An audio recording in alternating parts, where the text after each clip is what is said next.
ஸ்ரீ அத்வைத கடாதரா ஸ்ரீவாசாதி கௌர பக்த விருந்தா. ஸோ எல்லாரும் சொல்லுங்க, ஹரே கிருஷ்ணா ஹரே கிருஷ்ணா கிருஷ்ணா கிருஷ்ணா ஹரே ஹரே, ஹரே ராம ராம ஹரே ஹரே.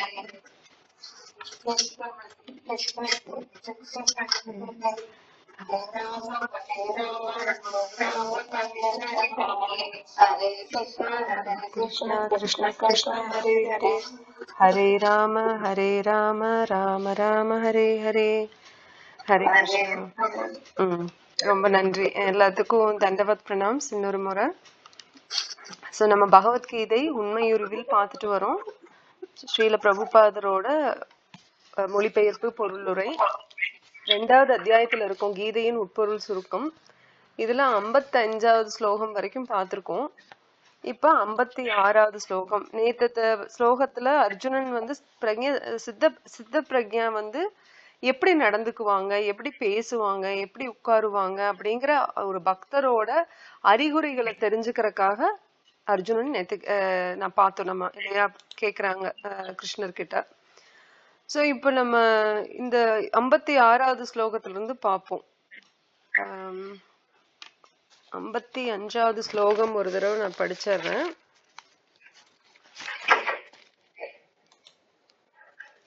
ஓகே, 54வது ஸ்லோகமும் 55வது ஸ்லோகமும். ஒரு நிமிஷம், ஒரே செகண்ட்.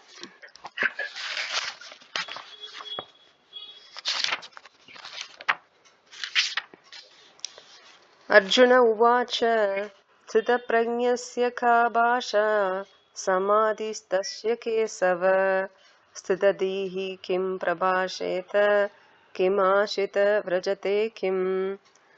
இதுல வந்து அர்ஜுனன் வந்து அறிகுறிகள் கேக்குறாங்க, சித்த பிரக்யாவோட அறிகுறிகள். அதுக்கப்புறம் 55வது ஸ்லோகத்துல பகவான் பதில் அளிக்க ஆரம்பிக்கிறாரு. ஸ்ரீ பகவான் உவாச்ச பிரஜஹாதி யதா காமன் சர்வான் பார்த்த மனோகதான் ஆத்மனி ஏவாத்மனா துஷ்டஹ சித பிரஜ்ஞஸ்ததோச்யதே. ஸோ பகவான் வந்து 55வது ஸ்லோகத்துல இருந்து பதில் சொல்றாரு. அதாவது எப்ப வந்து ஒருத்தங்க வந்து மனக்கற்பனையில எழுற அந்த சென்ஸ் கிராட்டிபிகேஷன், புலனுகர்ச்சியில இருந்து அப்புறம் எல்லா ஆசை, ஏன்னா புலனுகர்ச்சியில அந்த சென்ஸ் கிராட்டிபிகேஷன் சொல்றோம் இல்லையா, நம்மளோட புலன்களை வந்து நம்ம திருப்திப்படுத்தணும்னு நினைக்கிறோம் பாருங்க. நாக்க திருப்திப்படுத்துறதுக்காக நம்ம சில தகாத விஷயங்களை சாப்பிடுறோம். காதை திருப்திப்படுத்தணும்னு காதுக்கு தேவையில்லாத, பகவானை பத்தி பகவான் சம்பந்தம் இல்லாத விஷயங்கள் எல்லாமே தேவையில்லாததுதான் சாஸ்திர பிரகாரம். சோ எது வந்து பிரசாதம் அப்படின்னா, எது பகவானோட கருணை நிறைந்த அந்த உணவு மட்டும் பிரசாதம் இல்ல.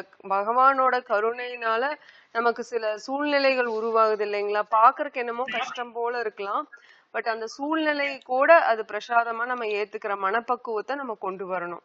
ஓகேங்களா?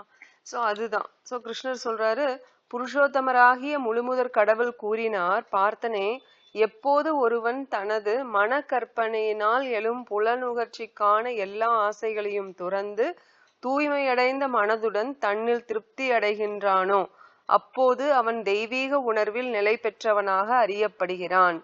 எப்போ அவங்க இப்போ அர்ஜுனன் கேட்ட கேள்விக்கு இதுதான் பதில் சொல்ல ஆரம்பிக்கிறாரு. இதுதான் முதல் பதில். சோ அவங்க வந்து ஆத்மராமனா இருக்கணும். ஆத்மராமனா இருக்கும்போது, அதாவது தன்னோட நிலை என்னவா இருக்கோ அதுல திருப்தி கொண்டு இருக்கணும். புரியுதுங்களா? சோ அந்த மாதிரி தன்னிலையோட இப்ப நிறைய பக்தர்கள் நம்ம புராண கதைகள்ல, பகவத புராணத்துல பாக்குறோம், பகவத்கீதையிலேயே மகாஜனங்களை பாக்குறோம் இல்லையா. அது மாதிரி நம்ம கேள்விப்படும் போது, இல்ல படிக்கும் போது, கேட்கும் போது, பார்க்கும்போது நமக்கு தெரியுது, இவங்க வந்து அவங்களுக்கு இருக்கிறத வச்சுட்டு அவங்க திருப்தியோட இருக்காங்க. அவங்களுக்கு பேராசையோ, போட்டி, பொறாமை, கோபம், பயம் எதுவுமே கிடையாது. அடுத்த ஸ்லோகத்துல நம்ம அதை பத்தி தான் பார்க்க போறோம். சோ நம்ம அடுத்த ஸ்லோகத்துக்குள்ள போவோம். 56வது ஸ்லோகம். சோ நான் படிக்கிறேன், திருப்பி ரிப்பீட் பண்ணுங்க. துக்கேஷ்வ அனுவிக்ன மனாஹ துக்வேஷ அனுவிக்ன மனாஹ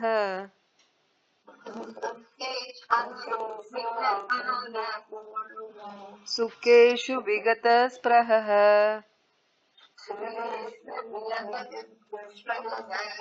सुखेषु विगत स्पृहः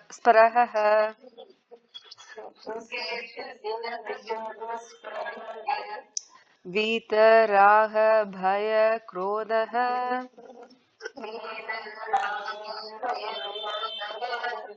स्थितधीर्मुनिर् उच्यते।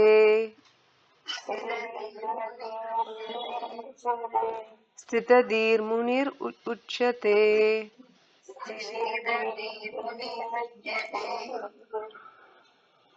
சரி, நான் ஒரு தடவை படிக்கிறேன், அதுக்கப்புறம் யாரு படிக்க விரும்புறீங்களோ பொருளுரை மொழிபெயர்ப்போட படிங்க.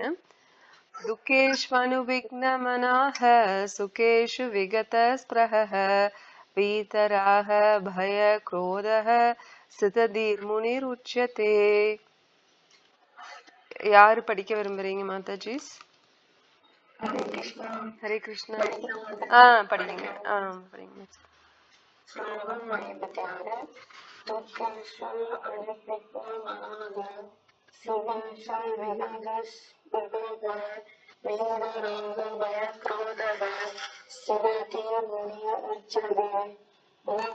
துன்பங்களால் பாதிக்கப்படாத மனம் உடையவனும் இன்பத்தில் மிக்க மயிலானவனும் பற்றுதல் பயம் கோபம் இவற்றிலிருந்து விடுபட்டவனுமான ஒருவன் நிலைத்த மனமுடைய முனிவன் என்று அழைக்கப்படுகிறான். ஒருமுறை முனி என்னும் சொல் எந்தவித முடிவுக்கும் வராமல் கற்பன அனுமானத்தில் மனதை ஈடுபடுத்துகிறான் என்று கூறப்படும். ஒவ்வொரு முனிக்கும் வேறுபட்ட கண்ணோட்டம் உண்டு. ஒரு முனி மற்ற முனிகளிடமிருந்து வேறுபடாவிட்டால் அவரை முனி என்று அழைப்பது அர்த்தமில்லை என்று சொல்லப்படுகிறது.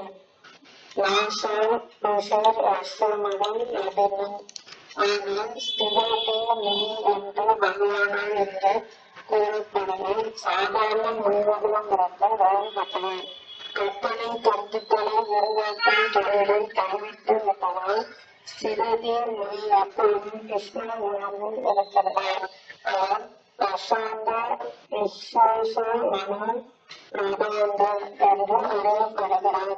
அதாவது மன அனுமானத்தின் நிலைகளை கடந்த வாசுதேவரான பகவான் ஸ்ரீ கிருஷ்ணராம் என்ற முடிவுக்கு வந்துவிட்டவர் என்று பொருள். இத்தகையவரை நிலைத்த மனமுடைய முனிவராவார். கிருஷ்ண உணர்வு முழுமையாக இருத்தல் விட்டவரையும் உணர்வை துன்பங்களில் மனிதன் தாக்குதலுக்கு மத்தியிலும் சஞ்சலம் அடைவதில்லை. ஏனெனில் அவன் எல்லா துன்பங்களையும் கடவுளின் கருணையாக வந்து ஏற்றுக்கொள்கிறான். மேலும் தன்னுடைய முந்தைய பாடங்களுக்காக தான் இன்னும் அதிகம் துன்பப்பட வேண்டும் என்றும் கடவுளின் கருணையால் தனது துயரங்கள் பெருமளையில் குறிக்கப்பட்டு விட்டார் என்றும் எண்ணுகிறான். அதுபோலவே அவன் மகிழ்ச்சியாக இருக்கும் போது மகிழ்ச்சியை அனுபவிக்க தன்னை தகுதி அற்றவனாக கருதி அதற்கான பெருமையை அளித்தலும் கடவுளுக்கு அளித்துள்ளான்.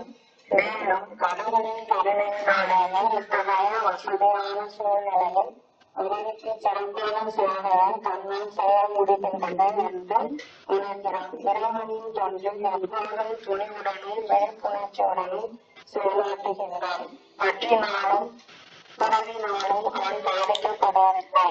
தனது புற நிகழ்ச்சிக்கான பொருட்களை ஏற்றுக்கொள்வது பற்றுதல் எனப்படும். அத்தகைய பெருமிச்சம் அற்றிலிருந்து விளங்குதல் திறமை எனப்படும். ஆனால் கிருஷ்ண உணர்வை அடைபெற்றவனுக்கு பற்றுதலும் இல்லை, துறவும் இல்லை. ஏனெனில் அவனது வாழ்க்கை இறைவனின் தொன்றில் அர்ப்பணிக்கப்பட்டுள்ளது.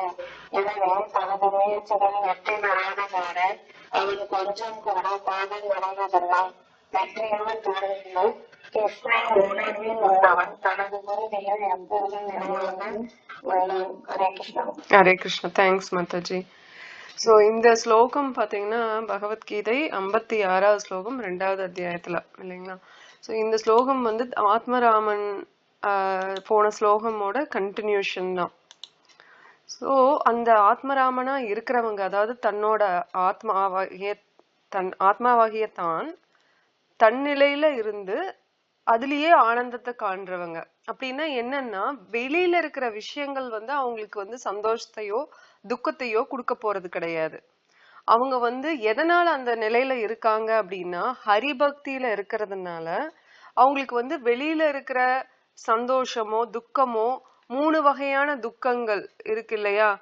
யாருக்காவது ஞாபகம் இருக்கா? 4 வகையான துன்பங்கள் நம்ம சொல்லியிருக்கோம். யாருக்கெல்லாம் ஞாபகம் இருக்கு? 4 வகையான துன்பங்கள் பிளஸ் 3 வகையான துன்பங்கள், நம்மனால அதுல இருந்து தப்பிக்க முடியாது அப்படின்னு நம்ம அடிக்கடி சொல்லியிருக்கோம். யாருக்காவது ஞாபகம் இருக்குங்களா?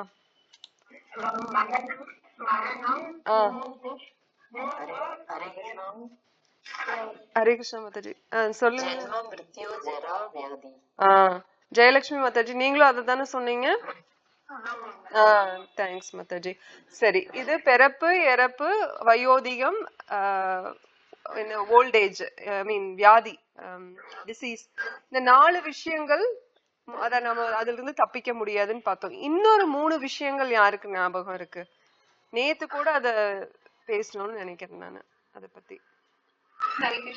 சொல்லுங்க மாதாஜி. ஹரே கிருஷ்ணா. இல்ல, இது கோபம்ங்கிறது வந்து பெர்மனண்டா நித்தியமா இப்ப கட்டுண்ட ஆத்மாக்கள் நம்ம இப்ப பக்தியில நம்ம முதிர்ச்சி பெற வரைக்கும் இந்த 7 விஷயங்கள் இருந்து தப்பிக்க முடியாது. அதாவது பக்தியிலேயே நம்ம வந்துட்டாலுமே இந்த 7 விஷயங்கள் இருக்கதான் செய்யும். நம்ம உத்தம பக்தர்களுக்கு வந்து இது 7 விஷயம் பாதிப்பை தராது. ஆனா லௌகீக லோகத்துல இருக்கிற வரைக்கும் இந்த 7 துன்பங்கள் எல்லாத்துக்குமே இருக்கும். முதல் 4 துன்பங்கள் சொல்லிட்டீங்க, ஜென்மா, மிருத்து, ஜரா, வியாதி. இன்னொரு 3 துன்பங்கள் நம்மளால நமக்கு வர்ற துன்பம், அடுத்தவங்களால வர்ற துன்பம், இயற்கையால வர்ற துன்பம். அதாவது ஆதி ஆத்மீக அப்படின்னா தன்னாலையும் தன்னோட மனதாலையும் உடலாலையும் வர்ற துன்பம் ஒண்ணு, ஆதி ஆத்மீக. ஆதி பௌதிக அப்படிங்கிறது மற்றவர்களால வர்ற துன்பம், ஆதி பௌதிக. ஆதி தெய்வீக அப்படிங்கிறது தான் இந்த தெய்வீக சக்திகளால, மாதாஜி சொன்ன மாதிரி இயற்கை சக்திகளால வர்ற துன்பங்கள். நம்மனால கட்டுப்பாடு, நம்மளோட கட்டுப்பாடு இதுல இருக்காது. ஜென்ம, மிருத்து, ஜரா, வியாதி, இந்த பிறப்பு, இறப்பு, வயோதிகம், வியாதி, இதுல இருக்கிற இந்த விஷயத்திலயும் நமக்கு நம்மளோட அதிகாரம் எதுவும் கிடையாது. வர்றப்ப வரதான் செய்யும். அதே மாதிரி ஆதி ஆத்மீக, ஆதி பௌதிக, ஆதி தெய்வீக, இந்த 3 விஷயங்கள்னாலையும் துன்பங்கள் நமக்கு வரதான் செய்யும். அதையும் நம்ம அந்த விஷயத்துல இருந்தும் நம்மளால, அந்த துன்பங்கள்ல இருந்தும் நம்மளால தப்பிக்க முடியாது இல்லைங்களா? சோ இதுதான் 3-fold மிசரிஸ் அப்படின்னு சொல்றோம். அதாவது 3 வகையான துன்பங்கள் அப்படின்னு சொல்றோம். சரி, அடுத்தது இந்த ஸ்லோகம் வந்து பகவதத்துல ஒரு ஸ்லோகம் வரும், ஒரு அழகான ஸ்லோகம். முதல் ஸ்கந்தத்துல 7வது அத்தியாயத்துல 10வது ஸ்லோகம் வரும். சுத்த கோஸ்வாமி வந்து சொல்லுவார். சூத்த கோஸ்வாமி வந்து அந்த நைமிசரண்யால இருக்கிற முனிவர்கள் கிட்ட சொல்லுவார். ஆத்மராமஸ்ச முனையோ நிர்கிரந்தாபி உருக்ரமே குருவந்தி அஹைதுகீம் பக்திம் இத்தம் பூத குணோ ஹரிஹி. சோ இது என்ன சொல்றாங்க அப்படின்னா, சூத்த கோஸ்வாமி ஆத்மராமர்களோட குணத்தை பத்தி சொல்றாரு. குறிப்பா அவங்க எப்படி இருப்பாங்கன்னா, தங்களை தாங்களே உணர்ந்து இருக்கிறதுனால, அவ்வளவு பெரிய மகாத்மாக்கள் தங்களோட நிலை, அதுக்கு பேரு பிரம்மபூத பிரசன்னாத்மான்னு சொல்லலாம். சரிங்களா? அதாவது பிரம்மபூத பிரசன்னாத்மானா அவங்களோட நிலை என்ன? அகம் பிரம்மாஸ்மி, நான் வந்து பிரம்மம் அப்படின்னா கடவுள் இல்ல. பிரம்மம், கடவுளையும் சில சமயம் பிரம்மம்னு சொல்றோம். ஆனா அவர் வந்து பரபிரம்மம். பகவான் யாரு? பரபிரம்மம். நம்ம யாரு? பிரம்மம். பிரம்மம்னா என்னன்னா ஆன்மீகம்னு அர்த்தம். நம்ம வந்து பௌதீகம் கிடையாது. நம்மளோட சரீரம் தான் பௌதீகம், பஞ்சபூதத்தினால ஆக்கப்பட்டது இல்லையா? ஆனா நம்ம ஆத்மாவாகிய நம்ம பிரம்மம். அதுக்கு பேர் தான் அகம் பிரம்மாஸ்மி. இந்த ஞானம் இருக்கணும். அடுத்தது, நமக்கும் பகவான் பரபிரம்மாவுக்கும் உள்ள உறவு என்ன? பரமபுருஷ பகவானுக்கும் நமக்கும் உள்ள உறவு என்னன்னா, ஜீவேர ஸ்வரூபஹோய் கிருஷ்ணேர நித்யதாஸ். நம்ம எப்பவுமே நித்தியமா பகவானு கிருஷ்ணருக்கு சேவகன். ஜீவாத்மா ஆகிய நம்ம ஜீவேர ஸ்வரூபம். நம்மளோட ஸ்வரூபம்னா இயற்கையான குணம் என்ன, இயற்கையான கடமை என்ன அப்படின்னு பார்த்தோம்னா, ஜீவேர ஸ்வரூபஹோய் கிருஷ்ணேர நித்யதாஸ், கிருஷ்ணருக்கு நித்தியமா தாசனா இருக்கிறது, அதாவது சேவகனா இருக்கிறது. சோ இந்த உறவு. சோ நம்ம வந்து அகம் பிரம்மாஸ்மி, நமக்கும் பரபிரம்மன் பரமபுருஷ பகவானாகி கிருஷ்ணருக்கும் உள்ள உறவு வந்து ஜீவேர ஸ்வரூபகாய் கிருஷ்ணேர நித்யதாஸ். இது ரெண்டும் புரிஞ்சுக்கிட்டாலே போதும். அதுக்கப்புறம் அடுத்த நிலை வந்து நம்ம வந்து மத்த உயிரினங்களையும் ஓகேங்களா, பண்டிதர் சமதர்ஷனாக. சோ பகவத்கீதையில வரும், பண்டிதர்கள் இதை உணர்ந்தவங்க என்ன பண்ணுவாங்க, சமதர்ஷனாக, எல்லாத்தையும் தர்ஷனம்னா பாக்குறது இல்லையா, எல்லாத்தையும் சமமா பாப்பாங்களாம். யார அப்படின்னா மயிலு, குயிலு, மாடு, குரங்கு, மரம், செடி, மலை எல்லாத்தையுமே சமமா தான் பாப்பாங்க. எல்லாத்துலயுமே பகவான் இருக்காரு, பகவான்ல எல்லாருமே இருக்கும் அப்படிங்கிற உணர்தல் அவங்களுக்கு எப்பவுமே இருக்கும் நித்தியமா. அது மட்டும் இல்லாம தன்கிட்ட திருப்திய காணுவாங்க, மத்தவங்க கிட்ட திருப்தி எதிர்பார்க்க மாட்டாங்க. இப்ப நம்ம ஒரு விஷயம் செய்யறோம்னா இயல்பா நம்மளுக்கு எப்படி இருக்கும்னா மத்தவங்க அதை வந்து ரெகக்னைஸ் பண்ணணும்னு இருக்கும் இல்லையா. சோ நான் ஒரு விஷயம் செய்யறேன், அது நல்லா இருக்கணும்னு சொல்லணும்னு நினைக்கிறேன் அப்படின்னாலே நம்ம அடுத்தவங்கள எதிர்பார்த்து இருக்கோம், அடுத்தவங்களோட அந்த என்ன சொல்றது, ஒரு இப்படி அப்ரூவல்னு சொல்லுவாங்க இல்லையா, அவங்க வந்து அப்ரூவ் பண்ணணும், நான் வந்து நல்லா பாடுறேன், நல்லா ஆடுறேன், அந்த மாதிரி ஏதாவது ஒரு விஷயத்த வந்து நான் பண்ணும்போது அவங்க வந்து அப்ரூவ் பண்ணும், ரெகக்னைஸ் பண்ணும், எனக்கு சர்டிபிகேட் கொடுக்கணும் நான் நல்லா பண்றேன்னு. அந்த மாதிரி அந்த இயல்பா எதிர்பார்க்கறது சின்ன சின்ன விஷயங்கள் தான், அதுல இருந்து பெரிய விஷயங்கள் வரைக்குமே அந்த மாதிரி எதிர்பார்ப்பு இல்லாம தனக்குள்ளேயே திருப்திய காண்றவங்க தான் ஆத்மராமர்கள் இல்லையா. அப்ப அவங்களுக்கு வந்து வெளியில இருக்கிற விஷயங்கள் பிணைப்பு இருக்காது, அந்த பாண்டேஜ்னு சொல்றோம் பாத்தீங்களா, அந்த கர்ம பந்தன அது இருக்காது. அந்த நம்ம செய்யற விஷயங்கள் வந்து இப்ப ஜடபரதன் எப்படி இருந்தாரு, பரத மகாராஜ் இருந்தாரு, அவரு வந்து நாட்டை திறந்து மனைவி மக்களை திறந்துட்டு காட்டுக்கு வர்றாரு பக்தி பண்ணணும்னு. அந்த டைம்ல வந்து அந்த அந்த யுகத்துல வந்து அவங்களுக்கு பக்திங்கிறது நம்மள மாதிரி சாண்டிங் ஹரே கிருஷ்ணா சொன்னா போதாது, அப்பெல்லாம் கடுமையா யாகங்கள் பண்ணுவாங்க, நாமங்களை சொல்லி யாகங்கள் பண்ணுவாங்க. அதுக்கு தேவையான பொருட்கள் வந்து அந்த காட்டிலேயே சேகரிச்சுக்குவாங்க, யாரோட அசிஸ்டன்ஸும் இருக்காது, யாரோட உதவியும் இல்லாம அவங்களே பண்ணிக்குவாங்க. சோ இதுல அரசபையில இருந்து இதெல்லாம் பண்ணுனா ஒரு டிஸ்டர்பன்ஸ் வரும் இல்லையா, தடங்கள் வரலாம், இல்ல ஏதாவது ஒரு பிணைப்புகள் வரலாம், அதுல இருந்து விடுதலை அடையணுங்கிறதுக்காக ஃபர்ஸ்ட் ஸ்டெப் அவங்க நாட்டை விட்டு நாட்டை மக்கள் எல்லாத்தையும் திறந்து அவங்க துறவரம் மேற்கொள்றாங்க. சோ பரத மகாராஜ் அந்த மாதிரி காட்டுக்கு வந்துதான் பண்றாரு, பகவானோட பிரேமம் கிடைக்கணும், பகவான் மேல எனக்கு அன்பு அதிகமாகணும் தான் வராரு. ஆனா அங்க மான்குட்டி கதை பார்த்தோம் இல்லையா, மான்குட்டி மேல அன்பாயி அவர் மான்குட்டியவே டெய்லிக்கும் குழந்தை மாதிரி தன்னோட இளவரசன் மாதிரி பாத்துக்கிட்டு அதுக்கு அது எப்படா வரும், அது அது இறை தேட போகும், திரும்பி வர வரைக்கும் இவர் காத்துக்கிட்டு இருப்பாரு. அவரோட ஆஸ்டரிட்டி, அந்த தபஸ்யா, அந்த யாகம் பண்ற முறைகள் எல்லாமே குறைய ஆரம்பிச்சிருச்சு, அவரோட பக்தி அவரோட போக்கஸ் எல்லாமே வந்து குறைய ஆரம்பிச்சிருச்சு. அப்ப அவரு எதுல நாட்டம் அதிகமா இருந்ததுன்னா எப்ப அந்த மான்குட்டி வீடு திரும்பி வரும், அந்த குடிசைக்கு திரும்பி வரும்னே பாத்துட்டு இருப்பாரு. அது வந்ததுக்கு அப்புறம் தான் இவருக்கு திருப்தி வரும். அந்த பற்றுதல் நாளுக்கு நாள் அதிகமாக அதிகமாக அவரோட கடமையிலிருந்து தவற ஆரம்பிச்சிட்டாரு, அவரு பக்தி பண்றத குறைக்க ஆரம்பிச்சு சுத்தமா பண்ணாம விட்டுட்டாரு. அப்ப கடைசியில என்னாச்சு, சாகும் போது அப்பவும் அந்த மான்குட்டியை நான் இல்லைன்னா யாரு பாத்துக்குவாங்கன்னு நினைச்சுக்கிட்டே இறந்ததுனால அடுத்த பிறவியில பரத மகாராஜ் வந்து மானா பிறக்கிறாரு. ஆனா பூர்வ ஜென்மத்துல அதுதான் இது ஸ்வல்ப அபியஷ்ய தர்மஷ்ய திராயத்தே மகதோ பயாத். சோ பகவத்கீதையில கிருஷ்ணர் சொல்லுவார், ஸ்வல்பமா இத்தினூண்டு நீ பக்தி பண்ணியிருந்தா கூட கவலைப்படாத, யோக பிரஷ்டா, அதாவது இந்த யோகிகள் வந்து பகவான் மேல பக்தர் செலுத்துறாங்கல்ல பக்தி யோகிகள், முழுசா பக்தி பண்ணாட்டி கூட கொஞ்சோண்டு பண்ணியிருந்தா கூட அடுத்த பிறவியிலயோ அதுக்கு அடுத்த பிறவியிலயோ தொடர்ந்து வர்ற பிறவிகள்ல அவங்களோட பக்தி முன்னேற்றத்துக்கு கிருஷ்ணர் ஏற்பாடு பண்ணுவாரு. ஆனா அதை ஏத்துக்கிட்டு பக்தி பண்றமா இல்லையாங்கிறது நம்ம கையில இருக்கு.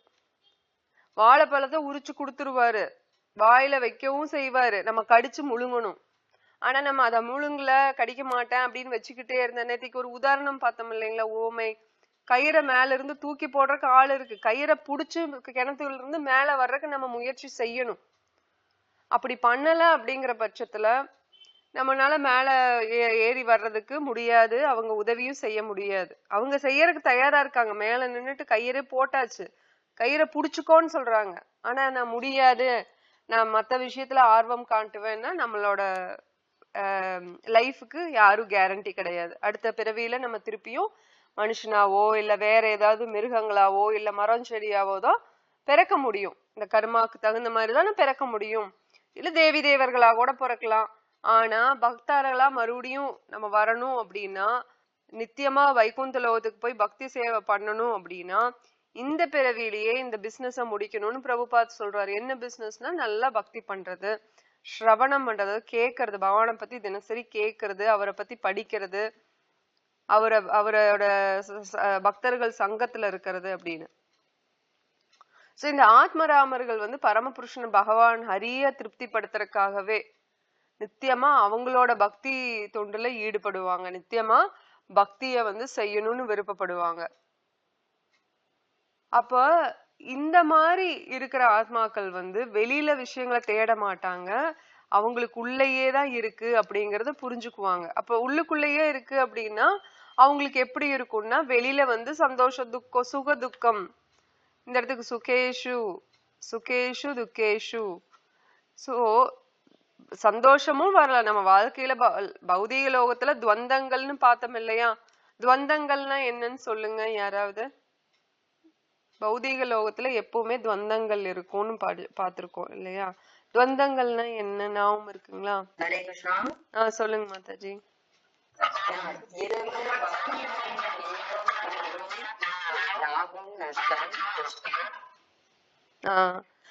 தேங்க்ஸ் மாதாஜி, தேங்க்ஸ். ஹேமமாலி மாதாஜி, நீங்க ஏதாவது சொல்ல விரும்புறீங்களா? சரியா? பந்தங்களா? துவந்தம் மாதாஜி, உங்களோட வாய்ஸ் ரொம்ப எக்கோ ஆகுது. சொல்லுங்க.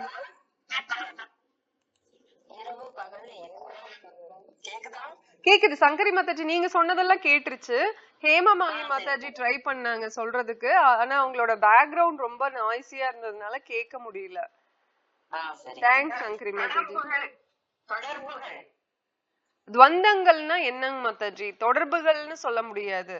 துவந்தங்கள்னா ரெட்டை விஷயங்கள். நம்ம பௌதீக லோகத்துல எல்லாமே ரெட்டையா இருக்கு. அது என்னன்னு உதாரணம் கொடுக்க முடியுமா உங்களால?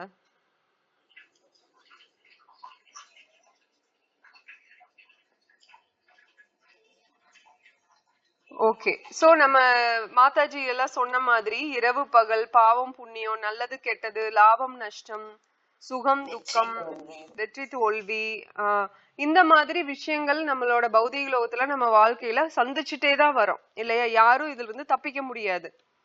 ஆண் பெண் இந்த மாதிரி எப்பவுமே அந்த துவந்தங்கள், துவந்தம்னா ரெட்டை விஷயங்கள்.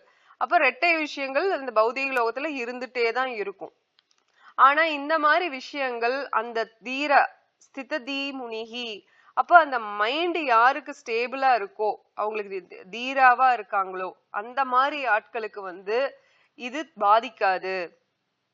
அவங்களுக்கு வந்து ராக பய, வீத ராக பய குரோத இதெல்லாம் இருக்காது.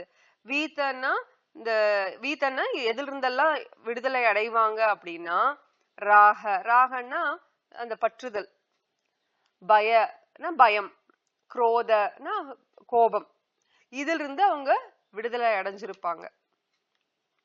இதுக்கு உதாரணத்துக்கு வந்து உங்களுக்கு நான் ஒரு இது சொல்றேன், கதை சொல்றேன். எதனால அப்படின்னா, வாசுதேவம் சர்வமிதி அப்படிங்கிற ஒரு கான்செப்ட்ல அவங்க இருப்பாங்க. ஈசா வாஷம் இடம் சர்வம் தேன தேக்தேன புஞ்சிதக, அதாவது ரெண்டு பிரின்சிபிள், ஒரே பிரின்சிபிள் தான், ஒரே தத்துவம் தான் அவங்க ஃபாலோ பண்றது, ஒரே ஒரு கோட்பாடு தான். என்னன்னா பகவான் தான் எல்லாம், சர்வலோகே மகேஸ்வரம். சோ 5வது அத்தியாயத்துல கடைசி ஸ்லோகம் சொல்றதும் இதுதான். போக்தாராம் யஜ்ஞ தபசாம் சர்வலோக மகேஸ்வரம் சுகிருதம் சர்வபூதானாம். அப்ப எப்ப சாந்தி உச்சத்தை, சாந்திம் எப்ப கிடைக்கும், மனசாந்தி எப்ப கிடைக்கும், ஆத்ம திருப்தி எப்ப கிடைக்கும்னா எப்ப நம்ம பகவான் தான் எல்லாத்துக்கும் எல்லாத்தையும் என்ஜாய் பண்றவரு, எல்லாத்தையும் என்ஜாய் பண்றவரு யாரு அப்படின்னா அது பரமபுருஷ பகவான். போக்தாராம் யக்த தபசாம். நம்ம யக்யா பண்ணாலும் சரி, தபஸ் பண்ணாலும் சரி, என்ன விஷயங்கள் நம்மளுக்கு அவருக்கு படைச்சாலும் சரி, எல்லாமே அனுபவிக்கிறவர் யாருன்னா அது பகவான். போக்தாராம் யக்த தபசம் சர்வலோகே மகேஸ்வரம். இந்த சர்வலோகங்கள் எல்லாத்துக்குமே மகேஸ்வரர் யாருன்னாலும் பகவான் பரமபுருஷர் கிருஷ்ணர். கிருஷ்ணர் இதை சொல்றாரு, போக்தாராம் யக்த தபசாம் சர்வலோகே மகேஸ்வரம் சுகிருதம் சர்வ பூதானாம். சர்வன்னா எல்லாம், பூதானாம்னா ஜீவாத்மாக்கள், எல்லா ஜீவராசிகளும். இப்ப எல்லா சர்வ பூதானம் எல்லாத்துக்குமே அவர் யாருன்னா ஹிருதம் இல்ல சுகிருதம். எல்லாத்துக்குமே அவர் பெஸ்ட் வெல்விஷர். அப்படின்னா நலன் விரும்பியில ரொம்ப விரும்பின ஒரு ரொம்ப எப்படின்னா சூப்பரான வெல்விஷர், பெஸ்டான வெல்விஷர் அவர். உத்தமமான நலன் விரும்பி யாரு நமக்கு அப்படின்னா, நமக்கு எல்லாத்துக்குமே ஃப்ரெண்ட்ஸ் இருக்கலாம், நண்பர்கள், எதிரிகள், உறவினர்கள், அந்த மாதிரி இருக்கலாம், நலன் விரும்பிகளும் இருக்கலாம். ஒரு எப்படி அவங்க நலன் விரும்பிகள்னா நம்ம நல்லா இருக்கணும் அப்படின்னு எதிர்பார்க்கறாங்கல்ல, அந்த மாதிரி நலன் விரும்பிகள் இருக்கலாம். ஆனா எல்லாருமே சுகிருதம் சர்வபூதானம் எல்லாருமே இப்ப அவங்க உங்களை மட்டும், உங்களோட நலன் விரும்பி உங்களை மட்டும் நல்லா இருக்கணும், நீங்க மட்டும் நல்லா இருக்கணும்னு நினைக்கலாம். அவங்க எல்லாரும் நல்லா இருக்கணும்னு நினைக்கிறதுக்கு அவசியம் இல்ல இல்லையா? ஆனா இவர் அப்படி இல்லை, பகவான் அப்படி இல்லையா. அவரே சொல்லிக்கிறாரு, நான் சுகிருதம் சர்வபூதம் எல்லாத்துக்குமே நான் நலன் விரும்பி, உத்தமமான நலன் விரும்பி அப்படின்னு சொல்றாரு. இது 3 விஷயத்தை தெரிஞ்சுக்கிட்டா அவர்தான் சர்வலோகத்துக்கு மகேஸ்வரம். நம்ம பண்ற எல்லா விஷயங்களையும் அனுபவிப்பாளர் யார், நம்ம பண்ற தியாகங்கள், தபஸ்கள், விரதங்கள் எல்லாத்துக்குமே அனுபவிப்பாளர் அவருதான். யாகங்கள் யக்ய தபச புக்தாராம் யக்த தபசாம் சர்வலோக மகேஸ்வரம். அப்புறம் சுகிருதம் சர்வபூதானம் எல்லா ஜீவாக்களுக்கும் அவருதான் நலன் விரும்பி, உண்மையான நலன் விரும்பி. அப்படிங்கிற 3 விஷயத்த தெரிஞ்சுக்கிட்டாலே சாந்தி உச்சத்தே, அப்ப நம்மளுக்கு மனசாந்தி கிடைச்சிரும் அப்படின்னு பாக்குறோம். இங்க முனி உச்சத்தே, ஸ்தித தீர் முனி உச்சத்தே. இந்த இடத்துல யாரு அந்த மாதிரி தீர முனிகள் யாரு? அந்த மைண்ட் அந்த மனசு அலைப்பாயாம ஒரு நிலையில இருக்கிறவங்க. அந்த ஒரு நிலையில அந்த சுக துக்கம் வந்தாலும் அவங்க ஒரே நிலையில இருக்கிறவங்க யாரு? அந்த விகதஸ்பிரக வீதராக பய குரோதக, இந்த பயம், பற்று, அப்புறம் கோபம், இதுல இருந்து விடுதலை அடைஞ்சவங்க யாரு? அவங்கதான் ஸ்திததி முனி உச்சத்தை. அவங்கதான் அந்த முனிவர்கள், ஆத்மாக்கள், மகாத்மாக்கள் அப்படின்னு சொல்லி இது சொல்லப்படுது. சோ இதுக்கு உதாரணம் நம்ம ஹரிதாஸ் தாக்கூரோட கதையை சொல்லுவோம். ஹரிதாஸ் தாக்கூருங்கிறவர் சைத்தன்ய மகாபிரபு 525 வருஷம் காலத்துக்கு முன்னாடி வந்தாரு. பகவான் கிருஷ்ணரே பகவான் கிருஷ்ணர் மகாபிரபுவா பிறந்தாரு, அவதாரமா வந்தாரு. எதுக்கு வந்தாரு, என்ன எமோஷன்ல வந்தாருன்னா ராதாராணியோட சென்டிமெண்டல்ல பகவான் கிருஷ்ணரே ஒரு பக்தனா இருந்தா எப்படி நான் அனுபவிப்பேன், எப்படி இருக்கும். இப்ப மார்க்கண்டேய ரிஷிக்கு தரிசனம் கொடுத்தாரு இல்லையா பகவான், அந்த ஆளிலையில அந்த பகவான் கிருஷ்ணர் தன்னோட கட்டவரல், கால் திருப்பாதம், தாமரை பாத கட்டவரல் எவ்வளவு சாஃப்டா இருக்கும், அதை எடுத்து வாயில வச்சு சப்புவார். நம்மளோட குழந்தைகளையே நம்ம பார்த்திருக்கோம், அதே வேலையை பண்ணுங்க. எல்லாம் பகவான் கிருஷ்ணர்கிட்ட இருந்து வர்றதுதான். அவர் கிருஷ்ணர் பண்ற சேட்டையில நம்ம குழந்தைகளும் பண்ணுது, நம்மளும் அதை தான் பண்ணி இருந்திருப்போம். அவர் பண்ற லீலைகள் நம்மளும் பண்றோம். என்ன நம்ம கிருஷ்ணர் ஆக முடியாது, ஏன்னா அவரோட குழந்தைங்க தானே நம்ம. அப்பா போல பொண்ணு பையன் அப்படின்னு சொல்லுவோம்ல, தாயை போல பிள்ளை, நூலை போல சேலைன்னு கேள்விப்பட்டிருக்கோம். அப்பாவுக்கு பிள்ளை தப்பாம பிறந்திருக்குன்னு அந்த மாதிரிதான் கிருஷ்ணரோட குழந்தைங்க தான் நம்ம. அதனால கிருஷ்ணரோட குணங்கள் நம்ம கிட்ட இருக்கும். ஆனா வித்தியாசம் என்னன்னா, அந்த நான் ஏற்கனவே சொன்ன ஊமைதான் பிரபுபாதர் சொன்னது. கடல்ல இருக்கிற நீர்ல இருக்கிற உப்பு தன்மையும் அந்த கடல்ல இருக்கிற தண்ணியில 1 டம்ளர் எடுத்து அதை லேப்ல கொடுத்து டெஸ்ட் பண்ணி உப்புத்தன்மையும் பார்த்தா உப்புத்தன்மை ஒரே மாதிரிதான் இருக்கும். ஆனா தண்ணியோட அளவு வேற விதமா இருக்கும் இல்லையா? கடல்ல பெருங்கடல், அது எவ்வளவு பெருசா இருக்கும் சமுத்திரம். ஆனா நம்ம 1 டம்ளர்ல எடுத்துட்டோம்னா அது வந்து குறைஞ்ச அளவு தான் இருக்கும், ஒரு 100 ml தான் இருக்கும், 100 மில்லி தான் இருக்கும் அந்த தண்ணி. ஆனா அதனோட உப்புத்தன்மை சரியா இருக்கும், அதே அளவுல தான் இருக்கும். அந்த மாதிரிதான் பகவான் கிருஷ்ணரும் சச்சிதானந்தம், நம்ம ஜீவாத்மாக்களாகிய நம்மவும் யாரு சச்சிதானந்தம். குணங்கள் ஒண்ணுதான். நம்மளும் நித்தியமா இருக்கிறோம், நம்மளும் எப்பவுமே ஆனந்தத்தை தேடுறோம், நம்மளுக்கு ஃபுல் நாலேஜ் இருக்கு, கான்சியஸ்ல இருக்கும், எப்பவுமே உணர்வோட, அந்த ஃபுல் உணர்வோட நித்தியமா வாழ்றோம். உடல் தான் பிறக்குது இறக்குது, அதுல வயோதிகமாகுது, வியாதி வருது, அது உடலுக்கு. ஆத்மாவாகிய நமக்கு கிடையாது. இந்த உடல்ல இருக்கிறதுனால இன்னாருக்கு பிறக்கிறோம், இன்னார் குடும்பத்துல இருக்கிறோம், இன்னாருக்கு குழந்தை பிறக்குது அப்படிங்கிறது வந்து நம்மளோட கர்மாக்கு தகுந்த மாதிரி, நம்மளோட ஆசைக்கு பாசங்களுக்கு தகுந்த மாதிரி போன ஜென்மங்கள்ல எப்படி இருந்ததோ அதனோட தொடர்ச்சியா இந்த உடல் நம்ம தான் இந்த உடலை நம்ம தயார் பண்ணோம். நம்ம கர்மங்களுக்கு நம்ம சூஸ் பண்ணல, இதுதான் அப்பா இதுதான் அம்மான்னு. கிருஷ்ணர் வந்து ஜென்ம கர்ம சமே திவ்யம், அவரு வந்து யார அப்பா அம்மாவா வரணும்னு அவரு சூஸ் பண்ணுவாரு. ஆனா நம்மளுக்கு அந்த சாய்ஸ் எல்லாம் கிடையாது இல்லையா? ஆனா நம்ம பண்ண கர்மங்களுக்கு இந்தந்த அப்பா அம்மாவா பிறக்கணும், இந்தந்த மாதிரி வாழ்வ, இந்தந்த மாதிரி உனக்கு சந்தோஷம், இந்தந்த மாதிரி துக்கங்கள் கிடைக்கும்னு எழுதப்பட்டது. அதை நம்ம தேடி போகணுங்கிறதுல பிரகலாத் மகாராஜ் பாகவதத்துல சொல்லுவார், நீ தேட வேண்டாம், நீ வந்து துன்பத்தை தேடி போறையா? இல்லையே. அதே மாதிரிதான் இன்பத்தையும் நீ தேடி போகணுங்கிற அவசியம் இல்லை.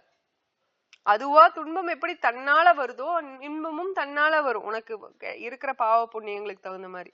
நீ தேடி போகணுங்கிறது இல்ல. அதுக்காக வீட்லயே உட்கார்ந்துக்கலாமான்னா அது அர்த்தம் கிடையாது, நீங்க உட்கார்ந்தாலும் வர வேண்டியது வரும். பட் என்னன்னா நம்ம வந்து புத்தி யோகத்தை உபயோகப்படுத்தணும், புத்திசாலித்தனம். கிருஷ்ணர் சொல்றார், ததாமி புத்தி யோகம் தம் தேசாம் சதத யுக்தானாம் பஜதாம் பிரீத்தி பூர்வகம் ததாமி புத்தி யோகம் தம் ஏனமாம் உபயாந்தித்தே. சோ என்ன நினைச்சிட்டு இருக்கிறவங்க, என்கிட்ட வரணும்னு நினைக்கிறவங்க, என்ன நினைச்சு பக்தி பண்றவங்களுக்கு, அறிவு இல்லைனாலும் பரவாயில்ல, சாஸ்திர ஞானம் இல்லைனாலும் பரவாயில்ல, நான் கொடுக்குறவங்களுக்கு புத்தி யோகத்தை. ததாமினா கொடுக்கறது. எதை கொடுக்குறாரு? புத்தி யோகம் கொடுத்தா என்ன ஆகும்? ஏனமாம் உபயாந்தித்தே, எங்கிட்ட வருவாங்க.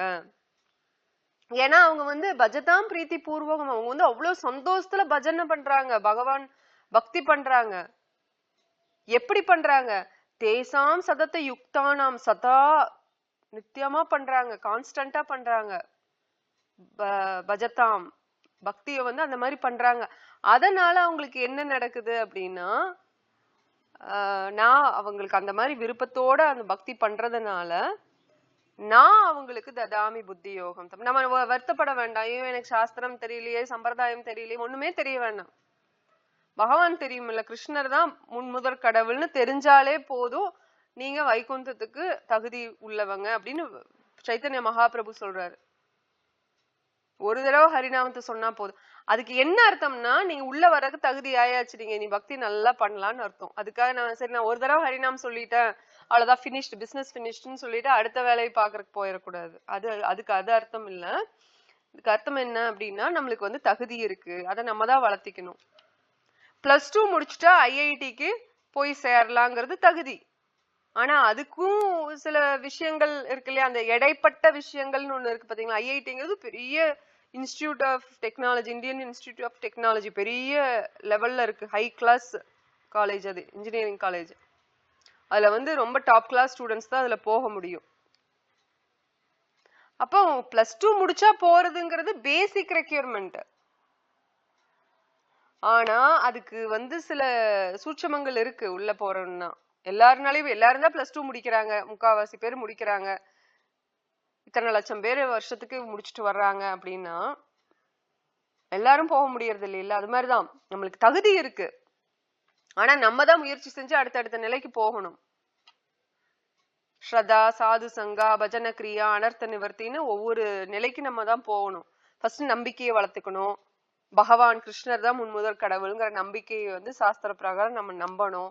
குருட்டுத்தனமா நம்ம எதையுமே நம்ப கூடாதுன்னு பிரபுபாதர் சொல்லியிருக்காரு. இவங்க சொன்னாங்க அவங்க நம்மளும் சாஸ்திரத்தை படிச்சு தெரிஞ்சுக்கணும். அதனாலதான் நம்ம ப்ராப்பரா சிஸ்டமேட்டிக்கா படிக்கணும். பகவத்கீதை பாகவதம் வந்து உள்ளது உள்ளபடி கிருஷ்ணர் சொன்னதை பிரபுபாதர் எழுதியிருக்காரு, அதை நம்ம அப்படியே படிக்கணும்.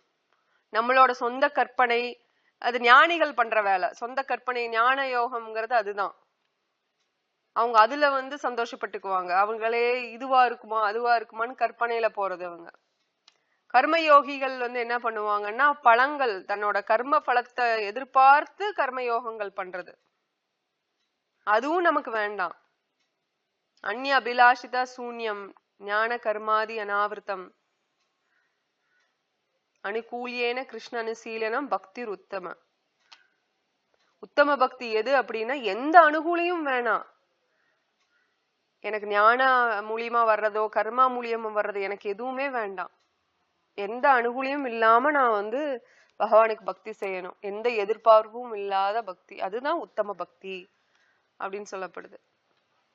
ஹரிதாஸ் தாக்கூர் சைத்தன்யா மகாபிரபு இருந்த காலத்துல அவர் இருந்தாரு. அவர் யாருன்னு சொல்லப்படுது அப்படின்னா பிரம்மா வந்து பிரம்ம விமோகன லீலைன்னு ஒண்ணு கிருஷ்ண துவாபர யுகத்துல இருக்கும்போது ஒரு லீலை நடக்கும். பிரம்மா வந்து இந்த பசுமாடு குட்டி இது கண்ணுக்குட்டி குரங்கு குட்டி அப்புறம் பசங்க குட்டி பசங்க எல்லாத்தையும் திருடிட்டு போயிருவாரு.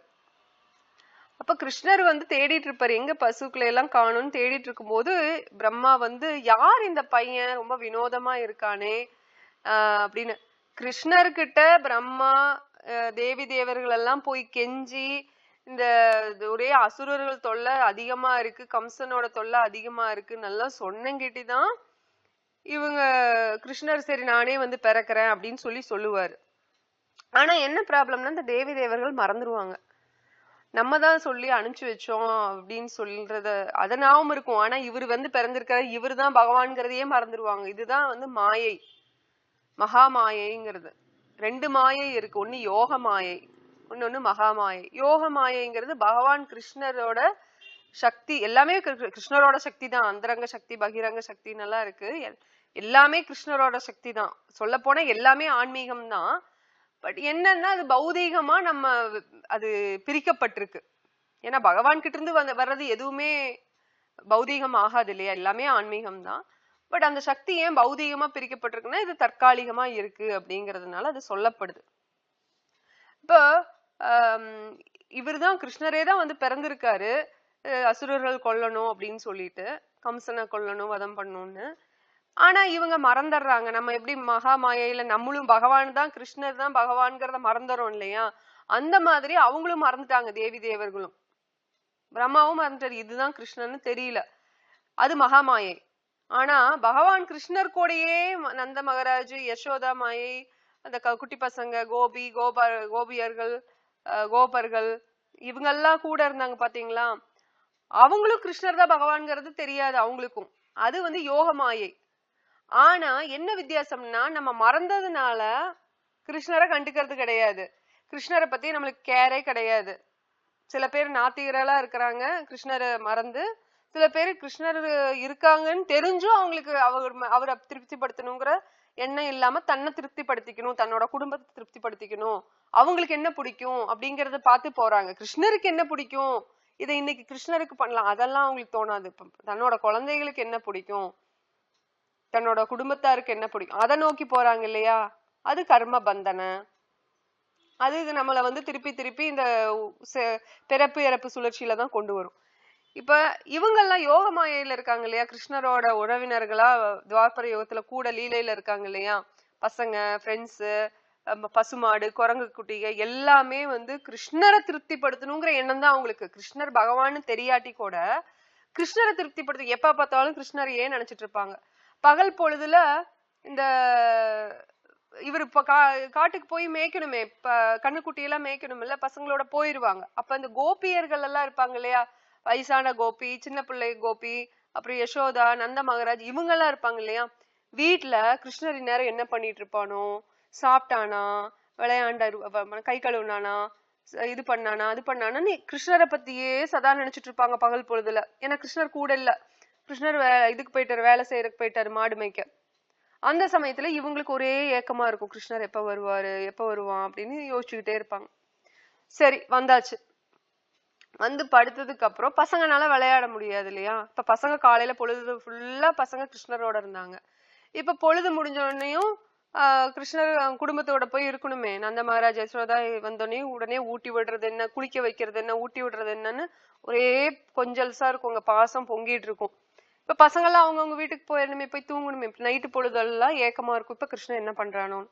அப்ப பகல் பொழுதுல இவங்க கிருஷ்ணர் இல்லாம ஏங்குவாங்க, இரவு பொழுதுல கிருஷ்ணர் கூட இல்லாம இவங்க கிருஷ்ணரோட சங்கம் இல்லாம என் பொழுதன்னைக்கும் விருந்தாவன்ல ஏக்கமாவேதான் இருக்கும். கிருஷ்ணரை விட்டு பிரிஞ்சிருக்கிறமேன்னு ஏக்கமா இருக்கும். கிருஷ்ணர் கூட இருக்கும் போதே ராதாராணி பொல பொலன்னு அழுவாங்களாம். நான் உன்னை விட்டுட்டு எப்படி இருப்பேன், நீ போயிடுற அங்க எங்கேன்னு. அட நான் தான் இப்ப கூட இருக்கிறனேனாலும் அழுவாங்களாம். அந்த அளவுக்கு அவங்களோட அந்த விப்ரலம்ப பாவம்னு சொல்லுவாங்க, அந்த செப்பரேஷன், தனியா இருக்க முடியாம பிரிஞ்சு, நம்ம வந்து நம்ம உறவினர்களோட பிரிஞ்சு இருக்க முடியாததை வந்து நம்ம எவ்வளவு பெருசா நினைக்கிறோம். நமக்கு பிடிச்சவங்க அவங்கள பிரிஞ்சிருக்கிறோம்னா பிரிஞ்சிருக்கிறோமே அப்படின்னு ஒரு வருத்தம் இருக்கு இல்லையா. இப்ப நம்ம கிருஷ்ணரை பிரிஞ்சு எத்தனை ஜென்மங்கள் பிரிஞ்சிருக்கிறோம் பாருங்களேன். ஆனா நம்மளுக்கு அந்த பாசமே வரமாட்டேங்குது. எல்லாத்துக்கும் அது வர்றது கிடையாது இல்லையா. ஏன்னா அது நம்ம மாயையில இருக்கிறதுனால வர்றதில்ல. நம்மளுக்கு ஞாபகமே இல்லை கிருஷ்ணரை பிரிஞ்சிருக்கிறோம் அப்படிங்கிற அந்த ஞாபகமே நமக்கு வர்றதில்லை ஃபர்ஸ்ட். அதனால நம்மளுக்கு அந்த ஒரு அந்த பிரிவுங்கிறது வந்து தாக்கமும் நம்மள பண்றது இல்ல. கிருஷ்ணரை பிரிஞ்சிருக்கிறோம் எல்லா நேரங்கள்லயும், எல்லா நிமிஷங்களையும், எல்லா நொடிகளையும் சததம் கீர்த்தயந்தோமம் கீர்த்தன்யா சதாஹரி. சதா ஹரிய பத்தி நம்ம நினைக்கிறதோ பேசுறதோ எல்லாரும் பண்றாங்களான்னா அது மகாத்மாக்கள் கண்டிப்பா பண்ணுவாங்க. அவங்க வந்து இந்த உலகத்துல இருந்தா கூட அவங்களோட ஞாபகம், எண்ணங்கள், செயல்கள் எல்லாமே, பேசுறது, திங்க் பண்றது, ஆசைப்படுறது எல்லாமே கிருஷ்ணர் சம்பந்தமா இருக்கும். கிருஷ்ண சம்பந்தே யுத்த வைராகிய உச்சத்தே நிர்பந்தே கிருஷ்ண சம்பந்தே யுத்த வைராகிய உச்சத்தே. யுத்த வைராகியம் என்ன அப்படின்னா கிருஷ்ண சம்பந்தமா எல்லாமே பண்ணணும், எதை பண்ணாலும் அது கிருஷ்ண சம்பந்தம் இருக்கணும் அப்படின்னு சொல்லப்படுது. இப்ப ஹரிதாஸ் தாக்கூர் கதைக்கு வருவோம்.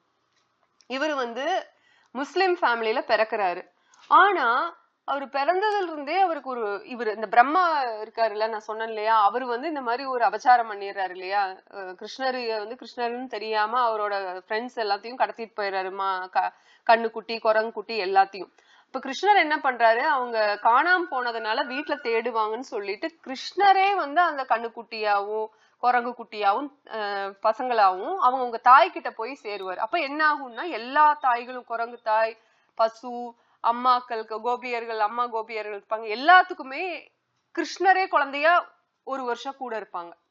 ஏன்னா அவங்க எல்லாருமே ஏக்கப்பட்டிருப்பாங்க, எனக்கு கிருஷ்ணர் மகனா பிறந்திருக்க கூடாதா, கிருஷ்ணருக்கு நான் அப்படி சேவை பண்ணியிருந்திருக்க கூடாதா குழந்தையா அப்படின்னு ஆசைப்பட்ட காரணத்துக்காக அந்த ஒரு வருஷம் அந்த ஆசையை நிறைவேற்றணும் அப்படிங்கறதுக்காக பக்த வக்ஷலா கிருஷ்ணா. ஏன் அப்படின்னா பக்தரோட ஆசைகளை நிறைவேற்றுவாரு. அந்த உண்மையான பக்தி இருக்கு இல்லையா, அப்ப நம்ம ஆசைப்படும் போது அதை நிறைவேற்றுவாரு. அவங்க வந்து மகனா பார்க்கணும்னு ஆசைப்பட்டவங்களுக்கு எல்லாத்துக்குமே மகனா வந்து ஒரு வருஷம் மகனா இருந்து அவங்களோட சேவைகளை ஏத்துக்குவாரு. அப்ப பிரம்மாவுக்கு வந்து அதுக்கப்புறம் பாடம் கற்பிப்பாரு. அதெல்லாம் இன்னொரு நாள் அந்த கதையை டீட்டெயிலா பார்ப்போம். அப்ப அந்த பிரம்மா அபச்சாரப்பட்டதுனால அவருக்கு ஒரு வாய்ப்பு பூலோகத்துல வந்து பிறக்கிறதுக்கு ஹரிதாஸ் தாக்கூரா வந்து பிறப்பாரு அப்படின்னு சொல்லி சொல்றாங்க. ஓகேங்களா. அப்ப ஹரிதாஸ் தாக்கூர் யாருன்னா பூர்வ இதுல பிரம்மாவா இருந்தாரு, இல்ல பிரம்மாவே வந்து ஹரிதாஸ் தாக்கூரா பிறந்ததா சொல்றாங்க. இப்ப ஹரிதாஸ் தாக்கூருக்கு வந்து பகவான் சைத்தன்ய மகாபிரபு மேல அவ்வளவு பிரியம்.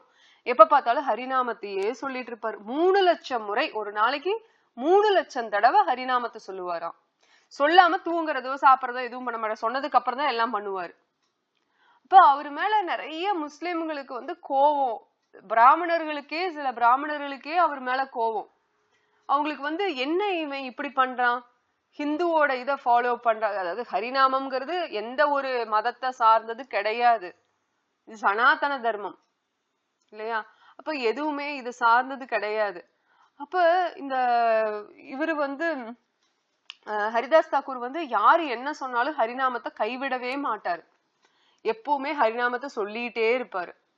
அப்ப சில முஸ்லீம் எல்லாம் இவரை வந்து தடுக்கணும் அப்படின்னு சொல்லிட்டு அந்த அரசர் இருப்பாங்கல்ல, அவங்களும் முஸ்லிம், அவங்க கிட்ட போய் கம்ப்ளைண்ட் பண்ணுவாங்க. அப்ப அவர் என்ன சொல்லுவாரு, முஸ்லீம்ல இருக்கிற பிரார்த்தனைகள் சில இருக்கு, கல்மா அப்படின்னு பேரு, அதுக்கு ஒரு இது பேரு, அத நீ சொல்லணும், அத நீ உச்சாடனம் பண்ணணும், ஹரிநாமத்தை சொல்லக்கூடாது அப்படின்னு திட்டுவாங்க. ஆனா இவர் என்ன சொல்லுவாரு, முடியாது, கண்ட கண்ட ஹாய் தேக ஜாய் ஜடி பிராண தபுவமி வதேனனா சரை ஹரி நாம, என கண்ட கண்டமா என்னோட தேகத்தை துண்டு துண்டா வெட்டி போட்டாலுமே நான் வந்து ஹோலி நேம், இந்த ஹரிநாமம் இருக்கு இல்லைங்களா, அத வதனே நாச்சாரி ஹரிநாம, அத வந்து நான் சொல்லாம இருக்கவே மாட்டேன், என்னோட நாக்கு வந்து அத சொல்லாம இருக்காது அப்படின்னு சொல்லி சொல்றதா சைத்தன்ய பகவதத்துல வருது.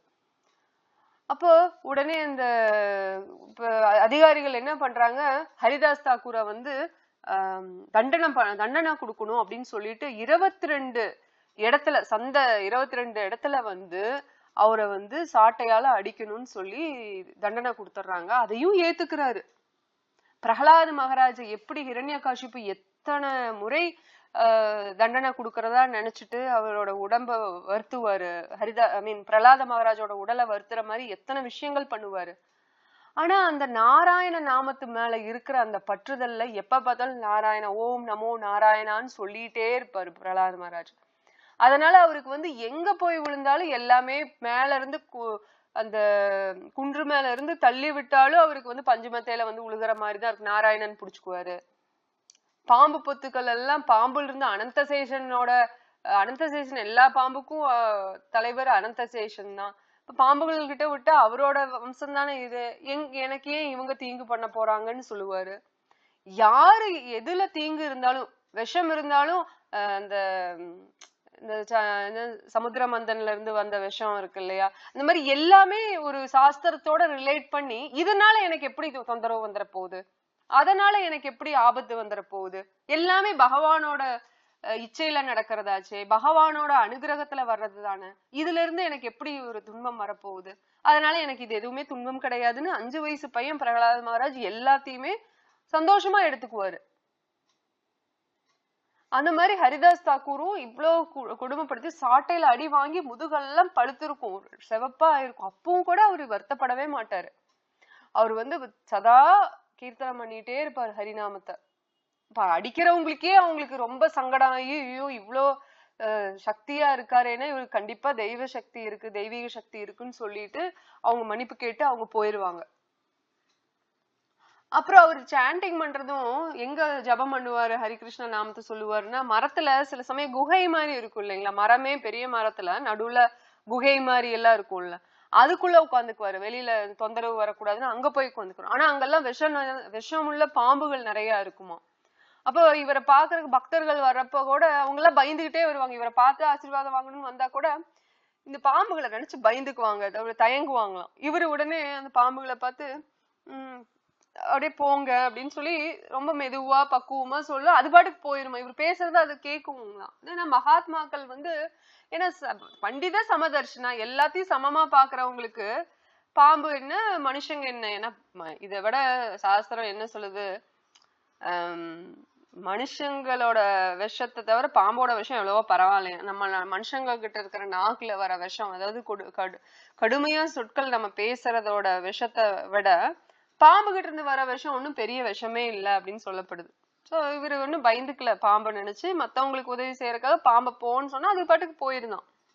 இப்ப அந்த அளவுக்கு அவரோட சக்தி வந்து அந்த ஹரிநாமம் பண்றதுனால அந்த சக்தி வந்து எப்படி சொல்லி கொடுப்பாரா மற்றவங்களுக்கு. நம்ம இப்ப சாண்டிங் பண்றோம்னா நம்ம வீட்லயே நம்ம பெட் அனிமல்ஸ் வச்சிருக்கோம், நாய்க்குட்டியோ பூனைக்குட்டி இல்ல பேரட், இந்த கிளிகளோ பறவைகளோ வீட்டுல வச்சிருக்கோம், இல்ல செடி கொடிகள் வீட்டுல வச்சிருக்கோம், இல்ல எறும்புகள் எல்லாம் இருக்கு, கொசு இருக்கு அப்படின்னா நம்ம பண்ற சாண்டிங் சத்தம் அந்த ஜீவாத்மாக்கள் கேக்குது இல்லையா, அப்ப அவங்க நல்ல நிலைக்கு வர்றாங்களா, அடுத்த நிலை அடுத்த பிறவி அவங்களுக்கு நல்லதான் கிடைக்குதாம். அது மாதிரி சொல்லி கொடுப்பாராம். அப்போ உடனே கேக்குறவங்களுக்கெல்லாம் பரவாயில்லையே நம்ம அந்த மாதிரி சாண்டிங் பண்ணோம், சத்தமா நம்ம ஹரிநாமத்தை சொல்லும் போது ஹரே கிருஷ்ணா கிருஷ்ணா கிருஷ்ணா ஹரே ஹரே, ஹரே ராம ராம ராம ஹரே ஹரே சத்தமா சொல்லும் போது நம்ம மட்டும் கேட்கல, நம்ம சொல்றதுனால நம்ம காதுல திருப்பி நம்ம கேக்குறோம், அது ஒண்ணு. ரெண்டாவது அந்த சவுண்ட் வைப்ரேஷன்ஸ், அது வந்து ஆன்மீகமான ஒரு சத்தம் தானே. இப்ப நம்ம சும்மா ஒரு கல்லு மண்ணுன்னு சொல்லும் போது அது ஆன்மீக சத்தம் அதுல எதுவும் கிடையாது. ஆனா அந்த நாமம் பகவானோட திருநாமத்தை சொல்றோம் இல்லையா, அதுல அந்த சத்தம் வந்து மந்திரம் வந்து மகா மந்திரமா இருக்கு இல்லையா, அந்த மகா மந்திரத்தோட சத்தம் வந்து அந்த சின்ன சின்ன ஜீவாத்மாக்கள் நம்மளை சுத்தி இருக்கு இல்லையா, ஜீவாத்மாக்கள் எல்லாமே ஒரே சைஸ் தான். நான் சின்னதுன்னு சொன்னது வந்து உடலோட சைஸ சொல்றேன். இந்த உடல் வந்து இப்ப எறும்பு ஆகட்டும், கொசு ஆகட்டும், ஈ ஆகட்டும், செடி கொடிகள் ஆகட்டும், நம்மளை சுத்தி இருக்கு இல்லையா வீட்டுல எல்லாம், இல்ல நம்ம பார்க்குக்கு போய் பண்றோம், இல்ல நடந்து போறோம், அப்ப பண்றோம், அப்ப கேக்குறவங்களுக்கும் அந்த பலன் கிடைக்குமா, அவங்களுக்கும் நல்ல நிலை கிடைக்குமா அடுத்த பிறவியில பக்தர்களாக இருக்கேன். இந்த பிறவியில கூட பக்தர்களாகலாம், நம்மளை விட சிறந்த பக்தர்களாகலாம். எனக்கும் அதுதான் சார், நம்மளை விட எல்லாரும் சிறந்த பக்தர்களா இருந்தா எனக்கு ரொம்ப சந்தோஷம். ஏன்னா அப்ப நானும் இன்னும் நல்ல பக்தி பண்ணலாம் இல்லையா. நம்மளை சுத்தி பக்தர்களா இருக்கும் போது நமக்கு என்ன கவலை, தீங்கு இருக்காது, துன்பம் இருக்காது. ஏன்னா துன்பம் வந்தாலும் அதை நல்ல விதமா பாக்குற மனப்பக்குவம் மகாத்மாக்களுக்கு இருக்குன்னு நம்ம படிக்கிறோம். அப்ப நம்ம தவறு செஞ்சாலும் கூட நம்ம வந்து துன்பத்தை துன்பமா பார்த்துட்டா கூட நம்மளை தட்டி கரெக்ட் பண்றதுக்கு மகாத்மாக்கள் நம்ம கூட இருக்கும் போது நம்மளுக்கு இன்னும் அது இன்பத்தை தானே கொடுக்கும். அட ஆமா இல்ல, நம்ம ஏன் இதை துன்பமா பார்க்கணும், பகவானோட அனுகிரகமா அல்ல பார்க்கணும் அப்படின்னு சொல்லி நம்மளுக்கும் அந்த இது வரும். ஓகேங்களா. சோ இவர் என்ன பண்றாரு, இந்த மாதிரி ஒரு ஒரு எப்படி சொல்றதுன்னா, உலகத்துல பௌதீக லோகத்திலேயே இருந்தாலும் அவர் முக்தி பெற்ற ஆத்மா மாதிரிதான் நடந்துகிட்டாரு. அப்ப ஒரு முறை வந்து இன்னொருத்தர் ராமச்சந்திர அப்படின்னு சொல்லிட்டு ஒருத்தர் வந்து ரொம்ப பொறாமை கொண்டு பகவான் ஹரிதாஸ் தாக்கூர் மேல பொறாமை கொண்டு அவர் என்ன பண்றாரு, ஒரு விபச்சாரிய அரேஞ்ச் பண்றாரு, ராமச்சந்திரா கான் அப்படிங்கிறவரு. ஏன்னா இவரு வந்து அடிச்சாலும் கேட்க மாட்டேங்கிறாரு, திட்டினாலும் கேட்க மாட்டேங்கிறாரு, அவமானப்படுத்தினாலும் கேட்க மாட்டேங்கிறாரு, சரி காமத்துல விழுந்துருவாரு இல்ல அப்படிங்கிற ஒரு எண்ணத்துல அவர் என்ன பண்றாருன்னா ஒரு விபச்சாரி அனுப்புறாரு. அப்ப அந்த அம்மா வந்தோடனையும் சொல்றாங்க, உன்னை சந்தோஷப்படுத்துறதுக்காக வந்திருக்கேன்னதுக்கு அவரு, ஓ நல்ல ஐடியாவாச்சே, நீங்க வெயிட் பண்ணுங்க, நான் 3 லட்சம் முறை தினசரி உச்சாடனம் பண்ணுவேன், ஹரிநாமத்தை சொல்லுவேன், முடிச்ச உடனே உங்களை நான் திருப்திப்படுத்துறேன் அப்படின்னு சொல்லுவாரு. இந்த அம்மா வெயிட் பண்ணி பார்க்கும், ஃபர்ஸ்ட் நாள் முடியாது, அவர் முடிக்கல, அது அடுத்த நாள் கண்டினியூ ஆகும், அப்புறம் திருப்பியும் வெயிட் பண்ணுவாங்க. இப்படியே வெயிட் பண்ணும்போது அந்த அம்மா திருப்பி கேட்கும் போது இதேதான் சொல்லுவாரு. அப்ப அந்த பொண்ணு கேட்க கேட்க அந்த மனசு கரைஞ்சு அந்த பொண்ணுகிட்ட இருக்கிற காமம் வந்து வெளியில போயிரும். காமம் வெளியில போய் அந்த பொண்ணு வந்து இவரை குருவா எடுத்து, ஹரிதாஸ் தாக்கூரையே குருவா ஏத்துக்கிட்டு ஹரிநாமத்தை சொல்ல ஆரம்பிச்சிரும். அந்த பொண்ணு பெரிய பக்தையாயிருவாங்க. இத பார்த்து எல்லாத்துக்குமே ஆச்சரியமாகும்.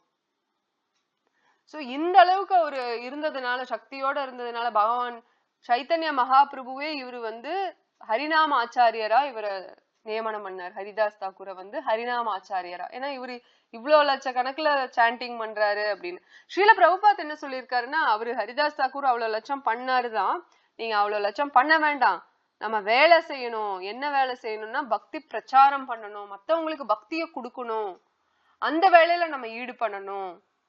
நம்ம தினசரி 16 முறை சாண்டிங் பண்ணா போதும், மினிமம். அதுக்காக நம்ம 16க்கு மேல பண்ணக்கூடாதுன்னு எல்லாம் இல்ல, நீங்க அதுக்கு மேல தாராளமா பண்ணலாம். பட் குறைஞ்சபட்சம் 16 முறை, ஒரு முறைக்கு 108 தடவை அப்படின்னா 16 முறை டைம்ஸ் 108 தடவை பண்றது, ஒரு 2 மணி நேரம் ஒரு நாளைக்கு. அது காலையில பிரிச்சு கூட பண்ணலாம். சத்துவகுணம் வந்து நிறைஞ்ச இருக்கிறது பிரம்ம முகூர்த்தம், விடிய காலையில வந்து சூரியன் உதயமாகறதுக்கு முன்னாடி ஒரு 1.5 மணி நேரத்துக்கு முன்னாடி வந்து பிரம்ம முகூர்த்தம்னு சொல்லுவாங்க. யூஸ்வலா இந்தியால 5 மணில இருந்து 6:30 மணி வரைக்கும் இருக்கலாம் பிரம்ம முகூர்த்தம். அப்ப அந்த சமயங்கள்ல நம்ம வந்து ஹரி கிருஷ்ணா மகாமந்திரத்தை அந்த 2 மணி நேரம் பிளாக்ல பண்ணும்போது, ரொம்ப நல்ல சத்துவகுணத்துல பண்ணும்போது நம்மளோட மனசு சுத்தமாக ஆரம்பிச்சிடும். நல்லாவே அன்கான்சியஸா நம்ம உணர்வே இல்லாம ஹரிநாமத்தை சொன்னாலே நம்மளுக்கு பலன் இருக்கும் போது, உணர்வோட சொல்லும் போது, இன்னும் பக்தியோட சொல்லும் போது எந்த அளவுக்கு நமக்கு பலன் இருக்கும் இல்லைங்களா. அப்ப அந்த மாதிரி காலையில நம்ம சொல்லலாம். ஒரே ஒன் கோல 16 முறை சொல்லலாம். இல்ல முடியாதவங்க, அப்படி பண்ண முடியாதுங்கவங்க காலையில ஒரு மணி நேரம், சாயங்காலம் 1 மணி நேரம் பண்ணலாம். இல்லைங்க அதுவும் முடியாது, சரி அரை மணி நேரமா நம்ம பிரிச்சு பண்ணலாம். சோ அந்த ஸ்ரீமத் பகவதத்துல ஒரு ஸ்லோகம் வரும், தத்தேனு கம்பம் அப்படின்னு சொல்லிட்டு, பகவான் பக்தர்கள் எப்படி பார்ப்பாங்க அப்படின்னா, என்னோட கர்ம பலனாலதான் எனக்கு இது நடக்குது அப்படிங்கறத வந்து அவங்க உணர்ந்து இருப்பாங்க.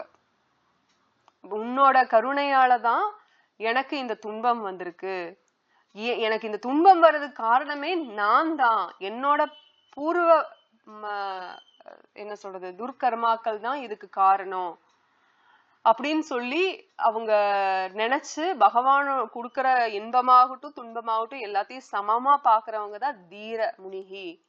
தத்தேனு கம்பம்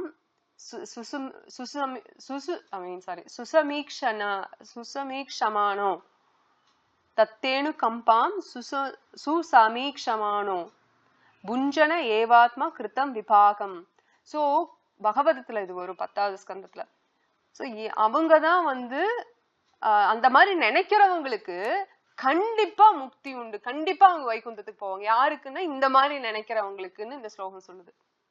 நம்ம வந்து துன்பம் வந்துட்டு ஆட்டோமேட்டிக்கா நினைக்கிறோம் இல்லையா, என்ன இப்படி வந்துடுச்சு அப்படின்னு சொல்லிட்டு உடனே நம்ம யார் மூலியமா வந்ததோ அவங்கள ஃபர்ஸ்ட் திட்டுவோம், அதுக்கப்புறம் பகவானை திட்டுவாங்க, அதுக்கப்புறம் சூழ்நிலையை திட்டுறது, இல்ல நம்மளோட வயசு, இல்ல ஏதோ ஒண்ணு எதையாவது ஒண்ணு குறை சொல்றது. நம்மள குறை சொல்லிக்கிறது இல்ல, பட் மத்த விஷயங்களை, மத்த சூழ்நிலையோ இல்ல மத்த உறவினர்களோ இல்ல நண்பர்கள் யாரு மூலியமா இது நடந்திருக்கோ அவங்கள வந்து குறை சொல்றது, அப்புறம் பகவான குறை சொல்றது.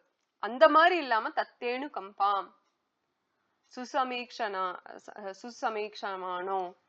அப்ப அந்த மாதிரி ஒரு எண்ணத்துல இருந்தா, அந்த மாதிரி ஒரு ஸ்திரத்துல இருந்தா, நிலையில இருந்தா அவங்களுக்கு கண்டிப்பா, இப்ப எப்படி நீங்க +2 பாஸ் பண்ணிட்டீங்கன்னா கண்டிப்பா இந்த காலேஜ்ல இடம் உண்டுங்க அப்படின்னு சொல்லுவாங்க இல்லையா, அந்த மாதிரி இந்த மாதிரி ஒரு எப்படி சொல்றது, ஒரு மனநிலை இருந்ததுன்னா அவங்களுக்கு கண்டிப்பா அவங்களுக்கு முக்தி கிடைக்கும், அவங்களுக்கு கண்டிப்பா லோகத்துல பகவான் லோகத்துல இடம் உண்டுன்னு அர்த்தம். அந்த ஸ்லோகத்துக்கு அர்த்தம். சரி, நம்ம இதோட முடிச்சுக்கலாம். வஞ்சா கல்பத்ரூபிஷ்ய கிருபா சிந்துபியேவச்ச பதிதானாம் பாவனேபியோ வைஷ்ணவேபியோ நமோ நமஹ. ஸ்ரீல பிரபுபாத் கி ஜெய், ஸ்ரீமத் பகவத் கீதை கி ஜெய். ஹரே கிருஷ்ணா. ஏதாவது கேள்விகள் இருக்குங்களா? ஏதாவது புரியாம இருக்கா? நான் சொன்னதுல ஏதாவது குழப்பங்களோ இல்ல புரியாம ஏதாவது பாயிண்ட்ஸ் இருக்கா?